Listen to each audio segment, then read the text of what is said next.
Hey, it's Laura from Take Charge Learning, and welcome to my version of Truck Talks, and this is Laura's Car Talks. Today, I would like to give a huge shout out to the women and those who identify as women that are working in the trades. Happy International Women's Day. You know, I used to work in tech, and I actually thought that was a male-dominated industry, and you know, it still is for sure. But now that I am working in trades, I see that this industry is even more male-dominated. In fact, it's a very traditional male-dominated industry. And as such, this is something that, you know, may be difficult for women to get involved in, to feel comfortable in. So if we want to attract more women into the trades, it's going to take more than some slick marketing campaigns.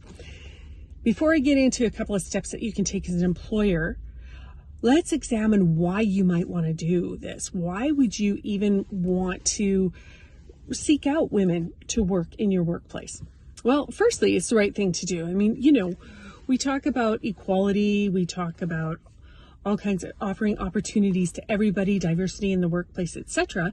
And many of you have made a commitment to diversity in your workplace.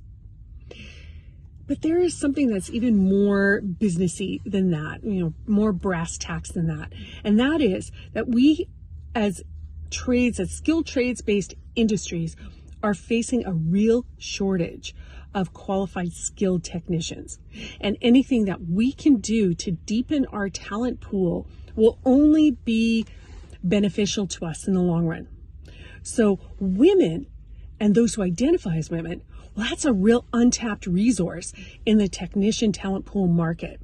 So it makes sense that we would want to increase the size of that pool and give ourselves the most options that we can have. As I said before, it's going to take more than just some slick marketing campaigns and some attention to recruiting. There are things that we need to do as employers before we bring women or those who identify as women into our workplaces. And the very first thing we need to do is take a good hard look at our workplaces. Do we have the kind of work environment that a woman would even want to work in? What's happening in there? What is the banter around the workplace? What does that sound like? What is the kind of bro culture in the organization? Is this something that needs to be addressed? And what about bullying and harassment complaints? Have those been dealt with over the years? Have they been dealt with? Because if this kind of thing is going on in your workplace, then it's small wonder that women don't want to work there. So take a good hard look at your workplace and determine, does anything need to change? And if so, how do we go ahead and change that? Step number 2 is to connect with your union and take a look at the collective agreements. What needs to happen in terms of changes that way to better support women and those who identify as women to make that transition and come to work for you? And this can be everything from wages, it can be everything from thinking differently, it can be everything from this, again, bullying and harassment and this workplace environment, all the way just down to something as simple as PPE. You know, women have smaller hands than men do. And if the company is only buying gloves sized for men, well, that can be not only very uncomfortable for women who are forcing their hands into those too large gloves, but it also can be dangerous. So from a safety perspective, there are issues that must be considered. So your union can certainly help you with what is required. What are they hearing from their membership? What do you need to consider that way? But also feel free to call in some of your provincial women in trades associations.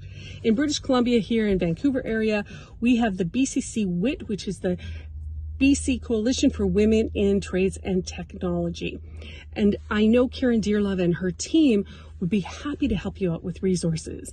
And we'll put a link to that group below.